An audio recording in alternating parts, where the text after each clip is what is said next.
some 83 books, and the list is long. But these are the most two favorites, the Protestant and the Catholic. The Jewish Judaism, the sacred scriptures are the Torah, the Talmud, basically the part of the Old Testament. And for the Christian, both the Old Testament and New Testament combined together, they believe in the word of God, that's the Bible. First we discuss the prophecy of Muhammad in the Jewish book.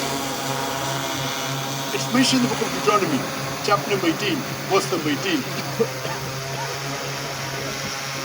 Almighty God says, I shall raise thee up a prophet. Almighty God says to prophet Moses.